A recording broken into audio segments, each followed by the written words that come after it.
재정의 기적을 여는 7가지 기도. 왜 나는 이렇게 열심히 사는데도 재정의 어려움이 끝나지 않을까요? 왜 믿음의 사람에게도 돈 문제가 이렇게 큰 시험이 될까요?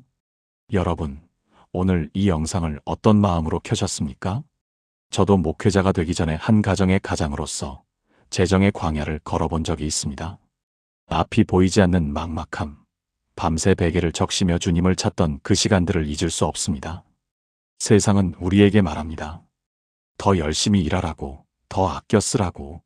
그 말이 완전히 틀린 것은 아니지만 성경은 거기서 한 걸음 더 나아가 말씀합니다.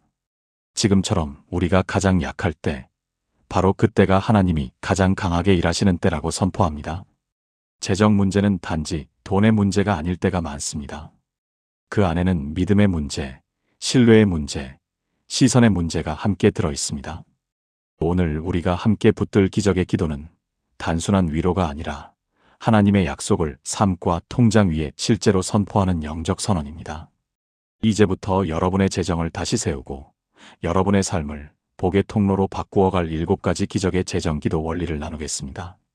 첫 번째 기도, 보이지 않는 곳에서 공급하시는 하나님을 의뢰하라. 여러분의 삶에도 이런 때가 있으셨나요? 아무리 애써도 상황이 나아지지 않고 손에 쥐는 것보다 새어나가는 것이 더 많을 때, 열심히 일하는데도 현실은 계속 무너져 내릴 때가 있습니다. 그런 순간 우리는 쉽게 눈에 보이는 통장 잔고와 불안, 두려움에 사로잡히게 됩니다. 지금 당장 필요한 돈 때문에 하나님의 영광을 보지 못하고 눈앞의 막막함에만 시선을 고정할 때가 많습니다. 시편 37편 3절 말씀입니다.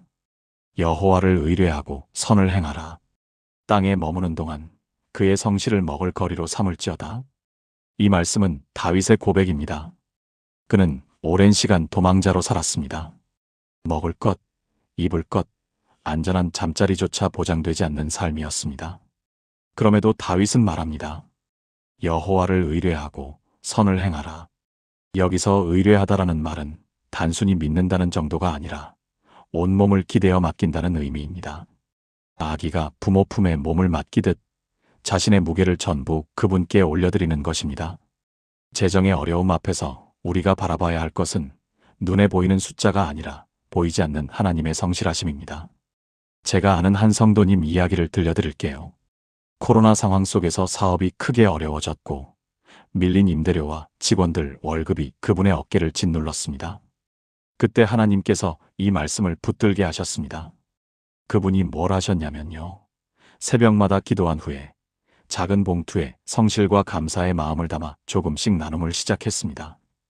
처음에는 1만 원, 2만 원도 부담스러웠지만 기도하며 고백했습니다. 주님, 이 물질은 주님의 성실로 채워질 줄 믿습니다. 얼마 지나지 않아 전혀 예상하지 못한 곳에서 큰 프로젝트가 들어왔습니다. 몇 년 동안 열리지 않던 문이 열렸고 그 프로젝트 하나로 모든 빚을 갚고 직원들에게 보너스까지 줄 수 있게 되었습니다.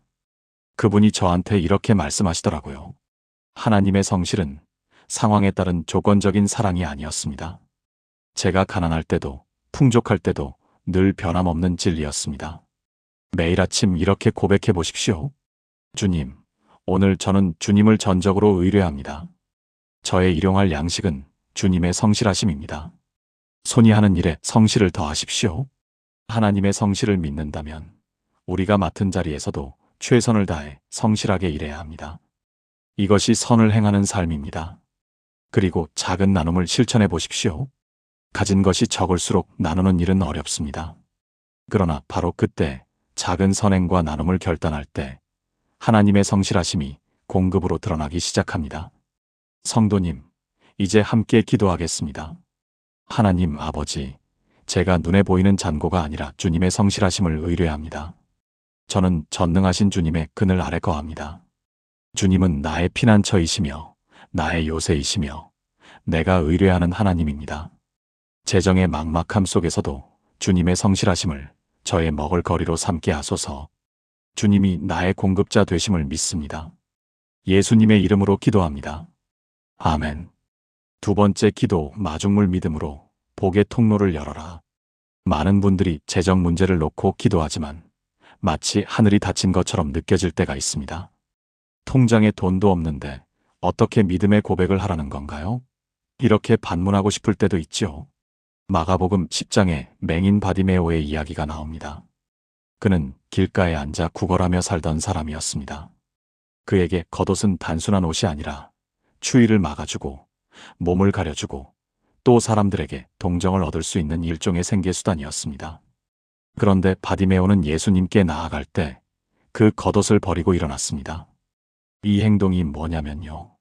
이제 나는 다시 구걸하는 자리로 돌아가지 않겠다는 믿음의 선언이었습니다. 우리의 재정도 마찬가지입니다. 하나님께 재정을 맡긴다고 말하면서도 끝까지 손에서 놓지 못하는 겉옷이 있을 수 있습니다. 내가 마지막까지 붙들고 있는 불안의 근거, 세상의 안전장치 말입니다. 이때 필요한 것이 바로 마중물 믿음입니다. 하나님께서 채우시기 전에 먼저 믿음으로 아주 작은 것을 내어놓는 결단입니다. 한 청년 이야기를 해드릴게요. 그 친구한테 혹시 모를 미래를 대비하기 위해 몰래 모아둔 작은 비상금이 있었습니다. 액수는 크지 않았지만 그 친구한테는 마음의 의지처와도 같았습니다. 어느 날 말씀을 묵상하다가 깨달았답니다. 내가 진짜 의지하고 있는 건 하나님이 아니라 이 돈이었구나. 그래서 기도하며 결단했습니다. 이 돈을 하나님께 온전히 맡기겠다고. 그리고 이렇게 고백했습니다. 주님, 저는 이 돈을 의지하지 않겠습니다. 주님만이 저의 미래입니다.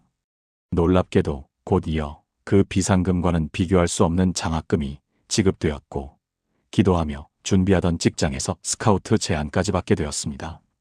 나중에 그 친구가 간증하더라고요. 제가 작은 것을 내려놓으니 하나님께서 하늘의 법칙으로 제 삶을 채워주셨습니다. 가장 불안한 영역을 먼저 주님께 고백하십시오. 갚지 못한 빚 매달 나가는 고정지출, 내 힘으로는 도저히 해결이 안 되는 부분을 구체적으로 이름을 불러가며 주님께 올려드리십시오. 그리고 여러분이 붙들고 있던 마지막 안전장치, 돈을 의지하게 만들던 무언가를 주님께 맡기겠다고 선포하십시오. 성도님, 함께 기도하겠습니다. 사랑의 주님, 오늘 저는 저의 겉옷을 내려놓고 주님께 나아갑니다. 제가 가장 불안해하던 것, 마지막까지 붙들고 있던 것을 주님께 맡기기로 결단합니다. 저의 재정을 주님께 의탁합니다. 주님께서 저의 재정 문제의 길을 여시고 기적의 통로를 열어주실 것을 믿습니다. 예수님의 이름으로 기도합니다. 아멘. 세 번째 기도, 재정의 씨앗을 감사로 심어라. 재정이 어려울 때 가장 먼저 사라지는 것이 무엇일까요? 바로 감사입니다. 마음이 지치고 찢어진 것처럼 아플 때, 눈앞에 당장 필요한 것들이 너무 많을 때, 이미 받은 은혜는 잘 떠오르지 않고 없는 것, 부족한 것만 크게 보이기 쉽습니다. 그러나 감사가 사라진 자리에는 기적의 씨앗이 심기 어렵습니다. 고린도후서 9장 8절 말씀입니다. 하나님이 능히 모든 은혜를 너희에게 넘치게 하시나니 이는 너희로 모든 일에 항상 모든 것이 넉넉하여 모든 착한 일을 넘치게 하게 하려 하심이라. 바울은 이 말씀을 재정적 헌신을 권면하는 자리에서 전했습니다. 하나님이 우리에게 은혜를 주시는 목적은 단지 우리가 편안하게 살도록 돕기 위해서만이 아니라 모든 착한 일을 넘치게 하게 하려 하심입니다. 그래서 재정의 씨앗을 심을 때 나는 왜 이렇게 부족한가라는 생각보다는 하나님은 은혜를 넘치게 하시는 분이시다라는 믿음으로 감사를 선택해야 합니다. 제가 아는 60대 권사님 한 분 계십니다. 은퇴 후 예상치 못한 큰 의료비로 노후 자금이 거의 무너져 내렸습니다. 그런데 그분이 뭘 하셨냐면요. 없다는 현실만 바라보지 않고 이미 받은 은혜들을 찾아내어 하나씩 감사하기 시작했습니다. 치료 과정 가운데 함께 하신 하나님께 감사하고 매일 아침 따뜻한 물 한 잔을 마실 수 있음에 감사하고 기도할 수 있는 시간과 숨 쉬는 하루를 감사했습니다. 그리고 그 어려운 시기 가운데서도 노후 자금 중 일부를 착한 일을 위한 씨앗으로 심었습니다. 얼마 후에요. 오랫동안 연락이 없던 옛 제자들이 권사님을 찾아와 과거에 받았던 사랑을 기억하며 의료비를 돕는 헌금을 모아 전달했습니다. 그 금액은 권사님이 심었던 씨앗을 훨씬 뛰어넘는 큰 위로와 공급이었습니다. 권사님이 이렇게 말씀하시더라고요. 부족함 가운데 심은 작은 씨앗을 하나님께서 은혜로 크게 자라게 하셨습니다. 매일 감사 목록 3가지를 적으십시오.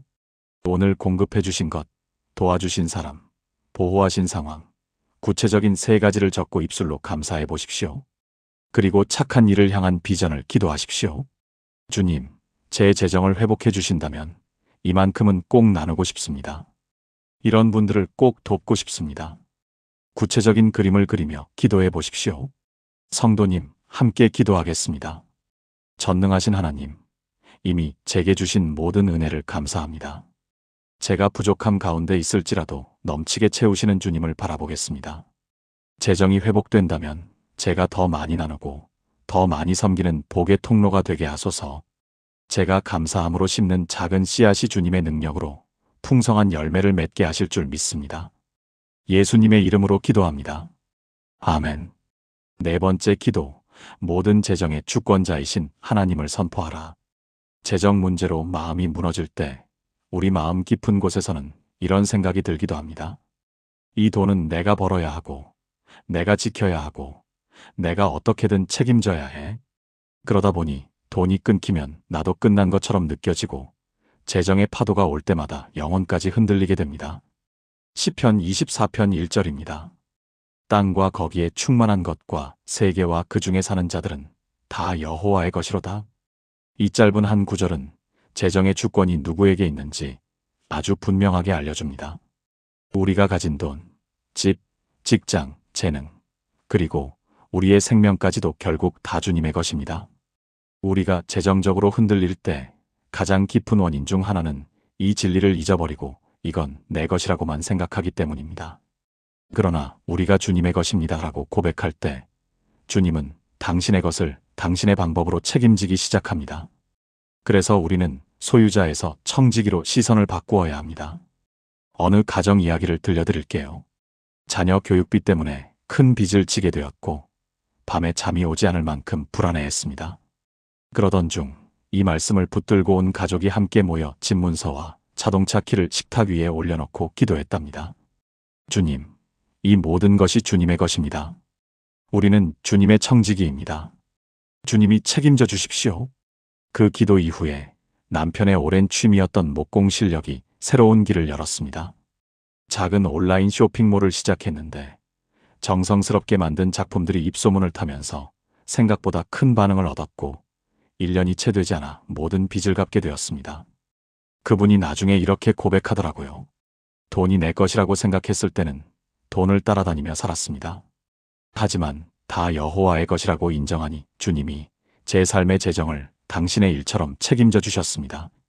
지갑을 보며 통장을 보며 여러분의 집과 일을 떠올리며 이렇게 말해 보십시오. 주님, 이 모든 것은 주님의 것입니다. 그리고 청지기의 마음으로 기도하십시오. 주님, 주님의 것을 주님의 뜻대로 잘 사용하게 하소서. 성도님, 함께 기도하겠습니다. 전능하신 하나님, 저는 고백합니다. 땅과 거기에 충만한 것과 세계와 그 안에 사는 모든 것은 다 주님의 것입니다. 저의 재정도, 저의 직장도, 저의 삶 전체도 주님의 것입니다. 제가 소유자가 아니라 청지기로 살게 하소서. 주님의 것을 주님의 뜻대로 사용하게 하시고 주님이 제 모든 재정을 책임져 주심을 믿습니다. 예수님의 이름으로 기도합니다. 아멘. 5번째 기도, 환난 때에 주님을 찾고 응답을 받아라. 재정 문제는 때로 우리를 깊은 외로움 속으로 밀어넣습니다. 하나님이 정말 나를 기억하고 계실까? 내 기도를 듣고 계시기는 할까? 이런 의문이 들기도 합니다. 그러나 성경은 우리가 환난 가운데 있을 때 해야 할 가장 중요한 한 가지를 말합니다. 바로 주님을 찾는 것입니다. 시편 91편 15절입니다. 그가 내게 간구하리니 내가 그에게 응답하리라. 그들이 환난당할 때에 내가 그와 함께하여 그를 건지고 영화롭게 하리라. 이 말씀은 하나님께서 먼저 내리시는 약속의 선언입니다. 우리가 해야 할 일은 형식적인 말이 아니라 마음 깊은 곳에서 우러나오는 간구입니다. 숨기지 않고 포장하지 않고 있는 그대로의 두려움과 부족함을 가지고 하나님 앞에 나아가는 것입니다. 어느 집사님 이야기입니다. 갑작스러운 건강 악화로 직장을 잃고 재정적으로 벼랑 끝에 서게 되었습니다. 더 이상 버틸 힘이 없다고 느꼈을 때 이 말씀을 붙들고 베개맡에서 눈물로 기도했답니다. 주님, 저는 지금 환난 가운데 있습니다. 제가 가진 것이 아무것도 없습니다. 주님, 저를 건져주십시오.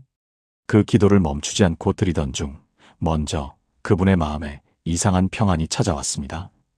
그리고 한 달 정도 지난 후 지역 봉사단체에서 그 집사님의 경력을 알아보고 정규직 일자리를 제안했습니다. 이 일자리는 이전 직장보다 훨씬 나은 조건을 가진 자리였습니다. 그분이 이렇게 간증하더라고요. 주님은 제가 가장 약할 때 가장 강한 응답을 보여주셨습니다. 지금의 상황을 환난이라고 인정하십시오.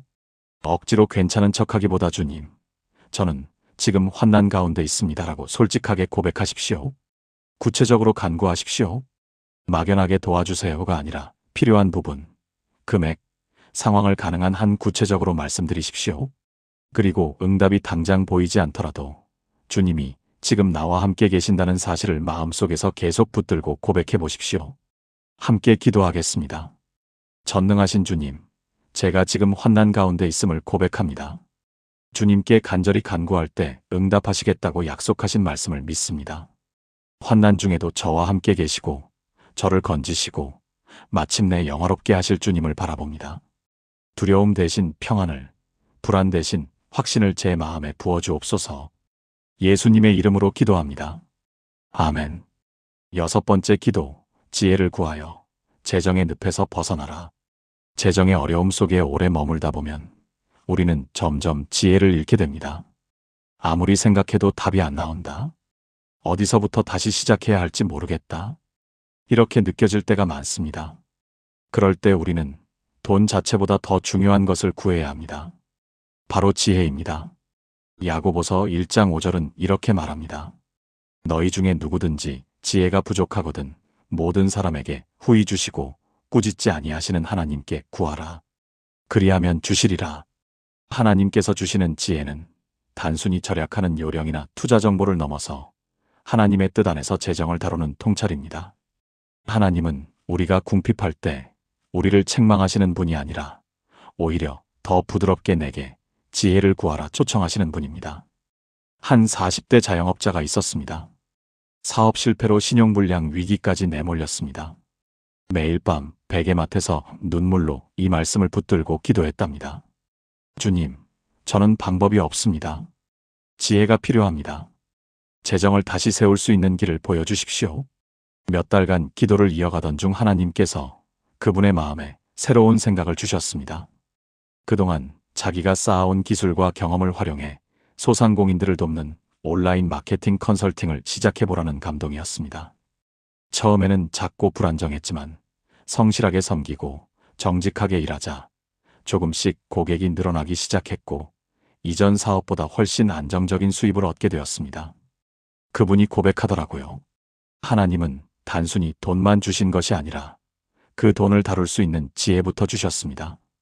지혜를 구체적으로 구하십시오. 주님, 제가 이 빚을 갚을 수 있는 지혜를 주소서. 이 사업을 다시 일으킬 수 있는 방법을 보여주옵소서. 말씀 안에서 지혜를 찾으십시오. 성경은 단지 위로의 책이 아니라 삶의 방향을 주는 책입니다. 말씀을 읽고 묵상하면서 주님께 지금 제 상황에 주시는 지혜가 무엇입니까? 여쭤보십시오. 그리고 받은 지혜에 따라 작게라도 행동하십시오. 마음에 떠오른 작은 결단, 해야 한다고 느껴지는 첫 걸음을 믿음으로 옮겨보십시오. 함께 기도하겠습니다. 지혜의 근원이신 하나님 아버지, 제가 재정 문제 앞에서 지혜가 부족함을 고백합니다. 모든 사람에게 후히 주시고 꾸짖지 아니하시는 주님께 구하오니 저에게 하늘의 지혜를 부어주옵소서. 재정의 늪에서 벗어나 주님의 뜻대로 재정을 관리하고 사용하게 하소서. 예수님의 이름으로 기도합니다. 아멘. 7번째 기도, 하나님의 복을 믿음으로 선포하고 누려라. 여러분, 우리는 흔히 영적인 복은 하나님께 구하면서도 재정적인 복은 왠지 세속적인 것처럼 느껴 입을 열지 못할 때가 있습니다. 그러나 하나님은 우리의 삶 전체를 축복하기 원하십니다. 그 축복 안에는 영혼의 복, 관계의 복, 그리고 재정의 복도 포함됩니다. 신명기 28장 12절입니다. 여호와께서 너를 위하여 하늘의 아름다운 보고를 여시사 내 땅의 때를 따라 비를 내리시고 내 손으로 하는 모든 일에 복을 주시리니 내가 많은 민족에게 꾸어줄지라도 너는 꾸지 아니할 것이요. 이 말씀은 이스라엘에게 하신 언약이지만 우리는 그리스도 안에서 이 약속을 믿음으로 붙들 수 있습니다. 하나님은 단지 겨우 먹고 살 정도가 아니라 꾸어주고도 꾸지 아니하는 자리까지 우리를 이끌기를 원하십니다. 우리를 복의 통로로 세우시고자 하는 것입니다. 그래서 우리는 수동적으로 기다리기만 하는 자리가 아니라 믿음으로 선포하는 자리로 나아가야 합니다. 한 성도님이 몇 년 동안 사업이 잘 풀리지 않아 폐업을 고민하던 상황에서 이 말씀을 붙들었습니다. 매일 이 구절을 읽으며 조용히 선포했답니다. 주님, 저는 꾸는 자가 아니라 꾸어주는 자가 되겠습니다. 주님께서 제 손으로 하는 모든 일에 복을 주실 줄 믿습니다. 그러던 중 그분의 업계에서 새로운 아이템을 개발할 기회가 생겼고 준비했던 작은 아이디어가 예상외로 큰 반응을 얻으면서 사업은 짧은 시간 안에 크게 성장했습니다. 그분은 지금 과거의 자신처럼 어려운 이들에게 재정적으로 도움을 주며 복의 통로로 쓰임받고 있습니다. 하나님의 약속은 변하지 않았습니다. 제 형편이 어떠하든 주님은 저를 복의 통로로 부르셨습니다. 이렇게 고백하더라고요. 하늘의 보고가 열릴 것을 선포하십시오. 주님, 제 삶을 위해 하늘의 아름다운 보고를 열어주십시오. 매일 아침 믿음으로 선포해 보십시오. 손으로 하는 모든 일에 복을 구하십시오. 여러분의 일, 사업, 가정, 학업, 사역을 떠올리면서 주님, 제 손으로 하는 일 위에 복을 내려주십시오. 구체적으로 기도하십시오. 그리고 꾸어주는 자의 마음을 품으십시오. 지금은 부족하더라도 주님, 제가 언젠가 누군가에게 기꺼이 도와줄 수 있는 사람이 되게 하소서. 선포해 보십시오. 성도님, 함께 기도하겠습니다. 전능하신 하나님 아버지, 저를 복의 통로로 부르신 은혜를 감사합니다. 저는 믿음으로 선포합니다. 주님께서 저를 위하여 하늘의 아름다운 보고를 여시고 제 손으로 하는 모든 일에 복을 주실 것입니다. 저는 꾸지 않고 꾸어주는 자가 되겠습니다. 오늘부터 저의 재정이 주님의 영광을 드러내는 도구가 되게 하소서. 예수님의 이름으로 기도합니다. 아멘. 이제 우리가 나눈 7가지 기적의 재정 기도 원리를 하나의 기도로 함께 묶어 올려드리겠습니다. 전능하신 하나님 아버지, 오늘 이 시간 7가지 기적의 재정 기도 원리를 알려주심을 감사합니다. 주님은 나의 피난처이시며 나의 요새이시며 나의 공급자이십니다. 주님, 제가 눈에 보이는 잔고가 아니라 주님의 성실하심을 의뢰하게 하소서. 제 겉옷을 내려놓고 주님께 나아가는 믿음을 주옵소서. 감사함으로 재정의 씨앗을 심게 하시고 모든 재정의 주권이 주님께 있음을 인정하게 하소서. 환난 가운데 있을 때 주님께 간구하게 하시고 주님이 응답하시고 건지시고 영화롭게 하실 것을 믿게 하소서. 지혜가 부족할 때 후히 주시는 주님께 구하게 하시고 재정의 늪에서 벗어나 주님의 뜻대로 재정을 관리하게 하소서. 주님, 저를 복의 통로로 세우시는 당신의 계획을 믿습니다. 하늘의 아름다운 보고를 여시고 제 손으로 하는 모든 일에 복을 주시며 제가 꾸지 않고 꾸어주는 자가 되게 하소서. 오늘부터 저와 제 가족이 이 말씀을 붙들고 하루를 시작하게 하시고 이 말씀이 우리 가정의 울타리가 되게 하시며 우리의 삶의 반석이 되게 하소서. 두려움 대신 평안을, 불안 대신 확신을, 절망 대신 희망을 허락하옵소서. 이 모든 것을 살아계신 예수 그리스도의 이름으로 기도합니다. 아멘. 여러분, 오늘 우리는 재정의 문제를 넘어서 하나님의 공급과 주권을 인정하고 그분의 복을 선포하는 7가지 기도를 함께 나누었습니다. 하나님의 성실을 의뢰하는 기도, 마중물 믿음으로 겉옷을 내려놓는 기도, 감사로 재정의 씨앗을 심는 기도, 재정의 주권이 주님께 있음을 선포하는 기도, 환난 때 주님을 찾고 응답을 구하는 기도, 지혜를 구하여 길을 찾는 기도, 복의 통로로 부르심을 믿고 선포하는 기도. 이 기도들이 여러분의 삶 속에서 살아 숨쉬기를 바랍니다. 여러분은 결코 혼자가 아닙니다. 주님이 함께 하십니다. 재정의 기적을 여는 7가지 기도. 왜 나는 이렇게 열심히 사는데도 재정의 어려움이 끝나지 않을까요? 왜 믿음의 사람에게도 돈 문제가 이렇게 큰 시험이 될까요? 여러분, 오늘 이 영상을 어떤 마음으로 켜셨습니까? 저도 목회자가 되기 전에 한 가정의 가장으로서 재정의 광야를 걸어본 적이 있습니다. 앞이 보이지 않는 막막함, 밤새 베개를 적시며 주님을 찾던 그 시간들을 잊을 수 없습니다.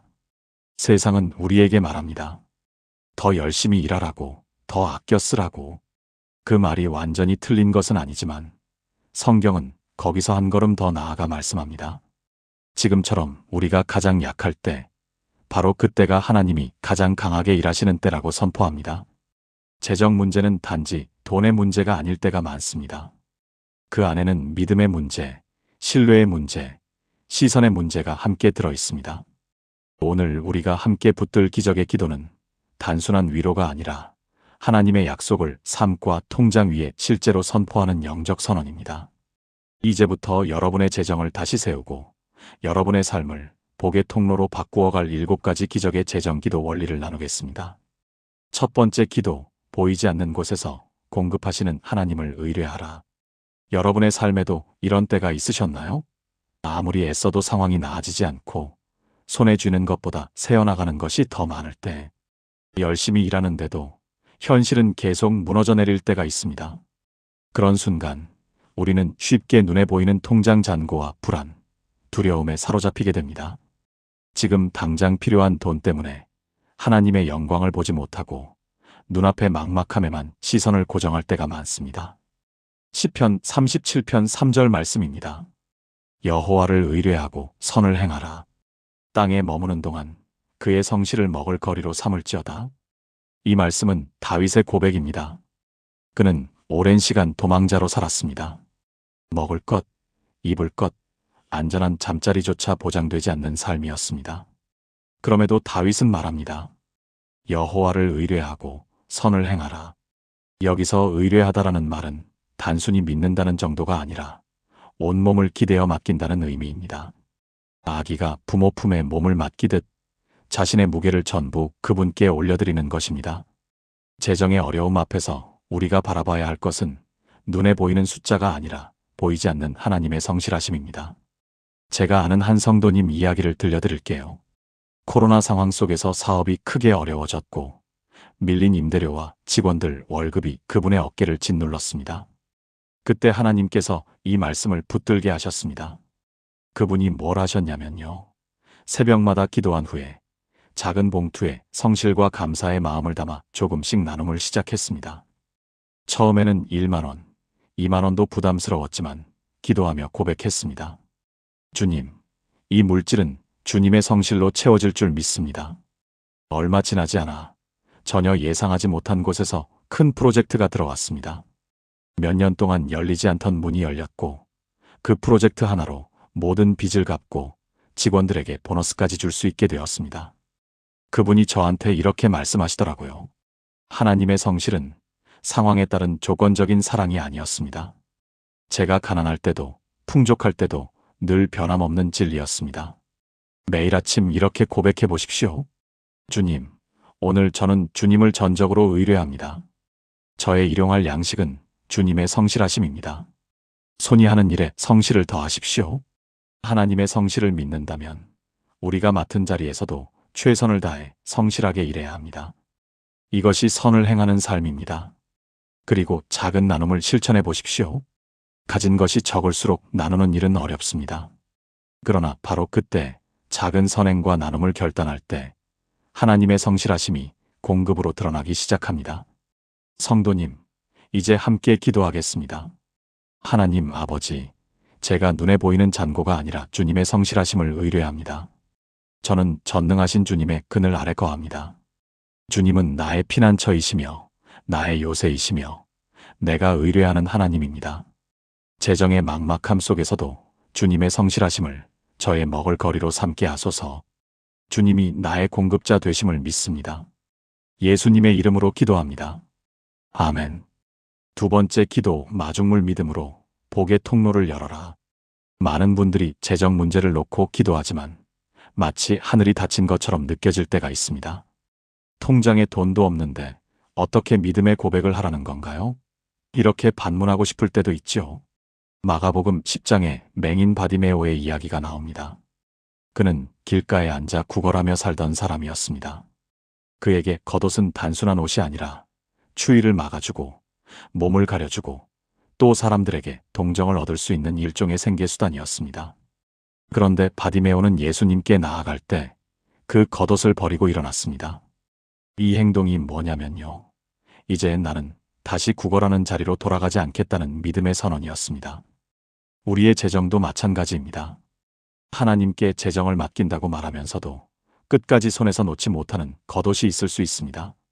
내가 마지막까지 붙들고 있는 불안의 근거, 세상의 안전장치 말입니다. 이때 필요한 것이 바로 마중물 믿음입니다.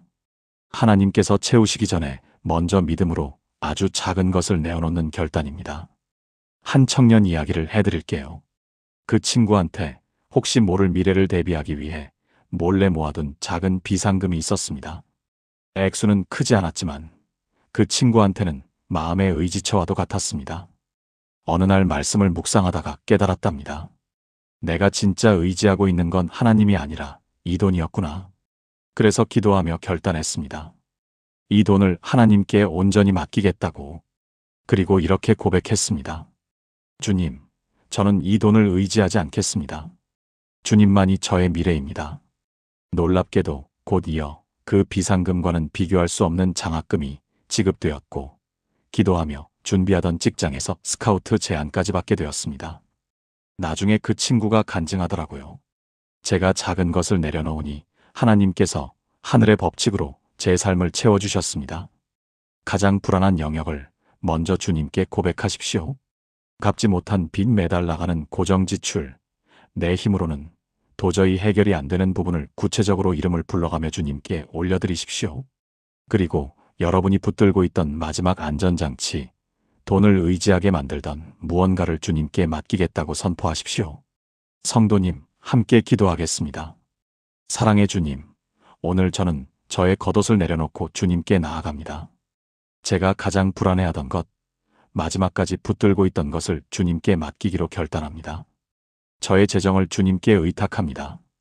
주님께서 저의 재정 문제의 길을 여시고 기적의 통로를 열어주실 것을 믿습니다. 예수님의 이름으로 기도합니다. 아멘. 세 번째 기도, 재정의 씨앗을 감사로 심어라. 재정이 어려울 때 가장 먼저 사라지는 것이 무엇일까요? 바로 감사입니다. 마음이 지치고 찢어진 것처럼 아플 때, 눈앞에 당장 필요한 것들이 너무 많을 때, 이미 받은 은혜는 잘 떠오르지 않고 없는 것, 부족한 것만 크게 보이기 쉽습니다. 그러나 감사가 사라진 자리에는 기적의 씨앗이 심기 어렵습니다. 고린도후서 9장 8절 말씀입니다. 하나님이 능히 모든 은혜를 너희에게 넘치게 하시나니 이는 너희로 모든 일에 항상 모든 것이 넉넉하여 모든 착한 일을 넘치게 하게 하려 하심이라. 바울은 이 말씀을 재정적 헌신을 권면하는 자리에서 전했습니다. 하나님이 우리에게 은혜를 주시는 목적은 단지 우리가 편안하게 살도록 돕기 위해서만이 아니라 모든 착한 일을 넘치게 하게 하려 하심입니다.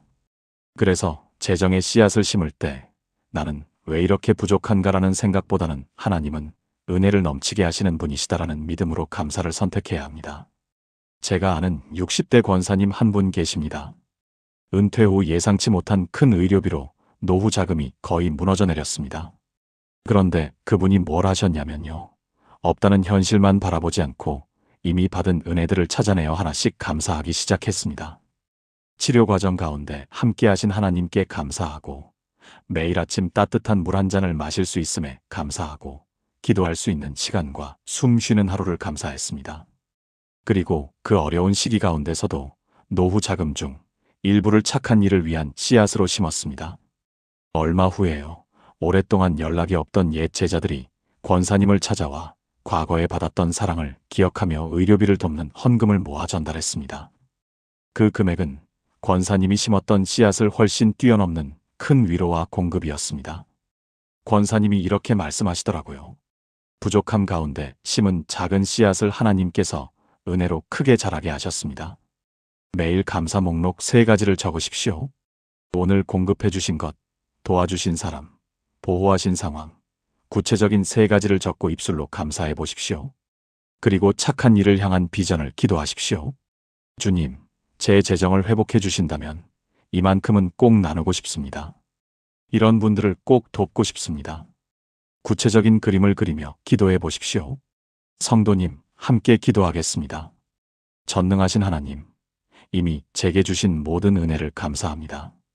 제가 부족함 가운데 있을지라도 넘치게 채우시는 주님을 바라보겠습니다. 재정이 회복된다면 제가 더 많이 나누고 더 많이 섬기는 복의 통로가 되게 하소서. 제가 감사함으로 심는 작은 씨앗이 주님의 능력으로 풍성한 열매를 맺게 하실 줄 믿습니다. 예수님의 이름으로 기도합니다. 아멘. 네 번째 기도, 모든 재정의 주권자이신 하나님을 선포하라. 재정 문제로 마음이 무너질 때 우리 마음 깊은 곳에서는 이런 생각이 들기도 합니다. 이 돈은 내가 벌어야 하고, 내가 지켜야 하고, 내가 어떻게든 책임져야 해. 그러다 보니 돈이 끊기면 나도 끝난 것처럼 느껴지고 재정의 파도가 올 때마다 영혼까지 흔들리게 됩니다. 시편 24편 1절입니다. 땅과 거기에 충만한 것과 세계와 그 중에 사는 자들은 다 여호와의 것이로다. 이 짧은 한 구절은 재정의 주권이 누구에게 있는지 아주 분명하게 알려줍니다. 우리가 가진 돈, 집, 직장, 재능, 그리고 우리의 생명까지도 결국 다 주님의 것입니다. 우리가 재정적으로 흔들릴 때 가장 깊은 원인 중 하나는 이 진리를 잊어버리고 이건 내 것이라고만 생각하기 때문입니다. 그러나 우리가 주님의 것입니다 라고 고백할 때 주님은 당신의 것을 당신의 방법으로 책임지기 시작합니다. 그래서 우리는 소유자에서 청지기로 시선을 바꾸어야 합니다. 어느 가정 이야기를 들려드릴게요. 자녀 교육비 때문에 큰 빚을 지게 되었고 밤에 잠이 오지 않을 만큼 불안해했습니다. 그러던 중 이 말씀을 붙들고 온 가족이 함께 모여 집문서와 자동차 키를 식탁 위에 올려놓고 기도했답니다. 주님, 이 모든 것이 주님의 것입니다. 우리는 주님의 청지기입니다. 주님이 책임져 주십시오. 그 기도 이후에 남편의 오랜 취미였던 목공 실력이 새로운 길을 열었습니다. 작은 온라인 쇼핑몰을 시작했는데 정성스럽게 만든 작품들이 입소문을 타면서 생각보다 큰 반응을 얻었고 1년이 채 되지 않아 모든 빚을 갚게 되었습니다. 그분이 나중에 이렇게 고백하더라고요. 돈이 내 것이라고 생각했을 때는 돈을 따라다니며 살았습니다. 하지만 다 여호와의 것이라고 인정하니 주님이 제 삶의 재정을 당신의 일처럼 책임져 주셨습니다. 지갑을 보며 통장을 보며 여러분의 집과 일을 떠올리며 이렇게 말해 보십시오. 주님, 이 모든 것은 주님의 것입니다. 그리고 청지기의 마음으로 기도하십시오. 주님, 주님의 것을 주님의 뜻대로 잘 사용하게 하소서. 성도님, 함께 기도하겠습니다. 전능하신 하나님, 저는 고백합니다. 땅과 거기에 충만한 것과 세계와 그 안에 사는 모든 것은 다 주님의 것입니다. 저의 재정도, 저의 직장도, 저의 삶 전체도 주님의 것입니다. 제가 소유자가 아니라 청지기로 살게 하소서. 주님의 것을 주님의 뜻대로 사용하게 하시고 주님이 제 모든 재정을 책임져 주심을 믿습니다. 예수님의 이름으로 기도합니다. 아멘. 다섯 번째 기도, 환난 때에 주님을 찾고 응답을 받아라. 재정 문제는 때로 우리를 깊은 외로움 속으로 밀어넣습니다. 하나님이 정말 나를 기억하고 계실까? 내 기도를 듣고 계시기는 할까? 이런 의문이 들기도 합니다. 그러나 성경은 우리가 환난 가운데 있을 때 해야 할 가장 중요한 한 가지를 말합니다. 바로 주님을 찾는 것입니다. 시편 91편 15절입니다. 그가 내게 간구하리니 내가 그에게 응답하리라. 그들이 환난당할 때에 내가 그와 함께하여 그를 건지고 영화롭게 하리라. 이 말씀은 하나님께서 먼저 내리시는 약속의 선언입니다. 우리가 해야 할 일은 형식적인 말이 아니라 마음 깊은 곳에서 우러나오는 간구입니다. 숨기지 않고 포장하지 않고 있는 그대로의 두려움과 부족함을 가지고 하나님 앞에 나아가는 것입니다. 어느 집사님 이야기입니다. 갑작스러운 건강 악화로 직장을 잃고 재정적으로 벼랑 끝에 서게 되었습니다. 더 이상 버틸 힘이 없다고 느꼈을 때 이 말씀을 붙들고 베개맡에서 눈물로 기도했답니다. 주님, 저는 지금 환난 가운데 있습니다. 제가 가진 것이 아무것도 없습니다. 주님, 저를 건져 주십시오. 그 기도를 멈추지 않고 드리던 중 먼저 그분의 마음에 이상한 평안이 찾아왔습니다. 그리고 한 달 정도 지난 후 지역 봉사단체에서 그 집사님의 경력을 알아보고 정규직 일자리를 제안했습니다. 이 일자리는 이전 직장보다 훨씬 나은 조건을 가진 자리였습니다. 그분이 이렇게 간증하더라고요. 주님은 제가 가장 약할 때 가장 강한 응답을 보여주셨습니다. 지금의 상황을 환난이라고 인정하십시오. 억지로 괜찮은 척하기보다 주님, 저는 지금 환난 가운데 있습니다라고 솔직하게 고백하십시오. 구체적으로 간구하십시오.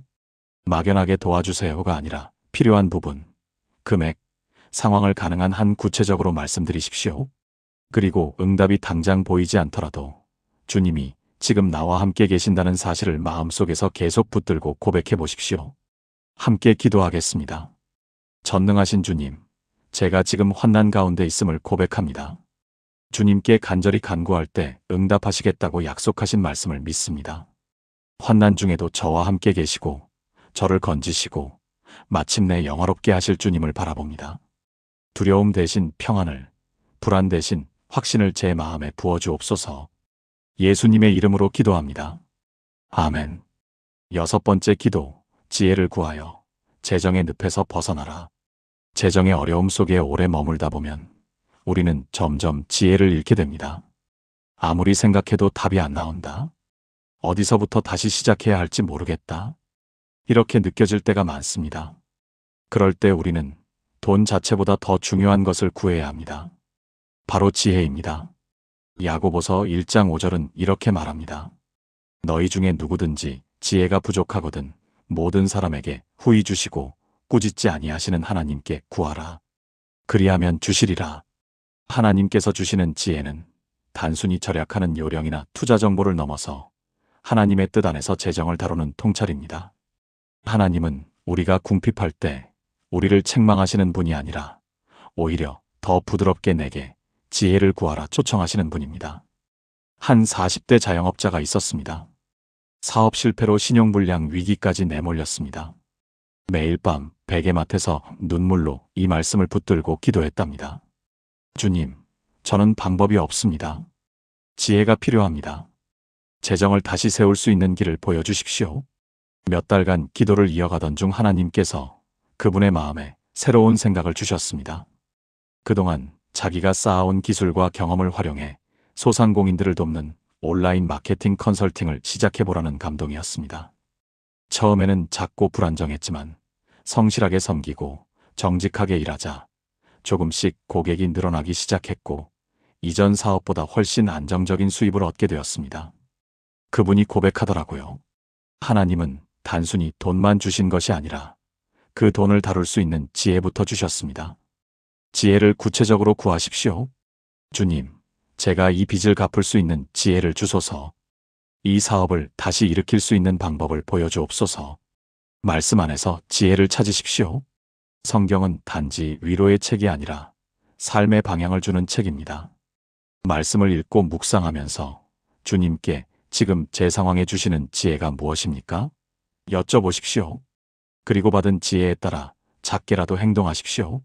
마음에 떠오른 작은 결단, 해야 한다고 느껴지는 첫걸음을 믿음으로 옮겨보십시오. 함께 기도하겠습니다. 지혜의 근원이신 하나님 아버지, 제가 재정 문제 앞에서 지혜가 부족함을 고백합니다. 모든 사람에게 후히 주시고 꾸짖지 아니하시는 주님께 구하오니 저에게 하늘의 지혜를 부어주옵소서. 재정의 늪에서 벗어나 주님의 뜻대로 재정을 관리하고 사용하게 하소서. 예수님의 이름으로 기도합니다. 아멘. 7번째 기도, 하나님의 복을 믿음으로 선포하고 누려라. 여러분, 우리는 흔히 영적인 복은 하나님께 구하면서도 재정적인 복은 왠지 세속적인 것처럼 느껴 입을 열지 못할 때가 있습니다. 그러나 하나님은 우리의 삶 전체를 축복하기 원하십니다. 그 축복 안에는 영혼의 복, 관계의 복, 그리고 재정의 복도 포함됩니다. 신명기 28장 12절입니다. 여호와께서 너를 위하여 하늘의 아름다운 보고를 여시사 내 땅의 때를 따라 비를 내리시고 내 손으로 하는 모든 일에 복을 주시리니 내가 많은 민족에게 구워줄지라도 너는 꾸지 아니할 것이요. 이 말씀은 이스라엘에게 하신 언약이지만 우리는 그리스도 안에서 이 약속을 믿음으로 붙들 수 있습니다. 하나님은 단지 겨우 먹고 살 정도가 아니라 구워주고도 꾸지 아니하는 자리까지 우리를 이끌기를 원하십니다. 우리를 복의 통로로 세우시고자 하는 것입니다. 그래서 우리는 수동적으로 기다리기만 하는 자리가 아니라 믿음으로 선포하는 자리로 나아가야 합니다. 한 성도님이 몇 년 동안 사업이 잘 풀리지 않아 폐업을 고민하던 상황에서 이 말씀을 붙들었습니다. 매일 이 구절을 읽으며 조용히 선포했답니다. 주님, 저는 꾸는 자가 아니라 꾸어주는 자가 되겠습니다. 주님께서 제 손으로 하는 모든 일에 복을 주실 줄 믿습니다. 그러던 중 그분의 업계에서 새로운 아이템을 개발할 기회가 생겼고 준비했던 작은 아이디어가 예상외로 큰 반응을 얻으면서 사업은 짧은 시간 안에 크게 성장했습니다. 그분은 지금 과거의 자신처럼 어려운 이들에게 재정적으로 도움을 주며 복의 통로로 쓰임받고 있습니다. 하나님의 약속은 변하지 않았습니다. 제 형편이 어떠하든 주님은 저를 복의 통로로 부르셨습니다. 이렇게 고백하더라고요. 하늘의 보고가 열릴 것을 선포하십시오. 주님, 제 삶을 위해 하늘의 아름다운 보고를 열어주십시오. 매일 아침 믿음으로 선포해 보십시오. 손으로 하는 모든 일에 복을 구하십시오. 여러분의 일, 사업, 가정, 학업, 사역을 떠올리면서 주님, 제 손으로 하는 일 위에 복을 내려주십시오. 구체적으로 기도하십시오. 그리고 꾸어주는 자의 마음을 품으십시오. 지금은 부족하더라도 주님, 제가 언젠가 누군가에게 기꺼이 도와줄 수 있는 사람이 되게 하소서. 선포해 보십시오. 성도님, 함께 기도하겠습니다. 전능하신 하나님 아버지, 저를 복의 통로로 부르신 은혜를 감사합니다. 저는 믿음으로 선포합니다. 주님께서 저를 위하여 하늘의 아름다운 보고를 여시고 제 손으로 하는 모든 일에 복을 주실 것입니다. 저는 꾸지 않고 꾸어주는 자가 되겠습니다. 오늘부터 저의 재정이 주님의 영광을 드러내는 도구가 되게 하소서. 예수님의 이름으로 기도합니다. 아멘. 이제 우리가 나눈 7가지 기적의 재정 기도 원리를 하나의 기도로 함께 묶어 올려드리겠습니다. 전능하신 하나님 아버지, 오늘 이 시간 7가지 기적의 재정 기도 원리를 알려주심을 감사합니다. 주님은 나의 피난처이시며 나의 요새이시며 나의 공급자이십니다. 주님, 제가 눈에 보이는 잔고가 아니라 주님의 성실하심을 의뢰하게 하소서. 제 겉옷을 내려놓고 주님께 나아가는 믿음을 주옵소서. 감사함으로 재정의 씨앗을 심게 하시고 모든 재정의 주권이 주님께 있음을 인정하게 하소서. 환난 가운데 있을 때 주님께 간구하게 하시고 주님이 응답하시고 건지시고 영화롭게 하실 것을 믿게 하소서. 지혜가 부족할 때 후히 주시는 주님께 구하게 하시고 재정의 늪에서 벗어나 주님의 뜻대로 재정을 관리하게 하소서. 주님, 저를 복의 통로로 세우시는 당신의 계획을 믿습니다. 하늘의 아름다운 보고를 여시고 제 손으로 하는 모든 일에 복을 주시며 제가 꾸지 않고 꾸어주는 자가 되게 하소서. 오늘부터 저와 제 가족이 이 말씀을 붙들고 하루를 시작하게 하시고 이 말씀이 우리 가정의 울타리가 되게 하시며 우리의 삶의 반석이 되게 하소서.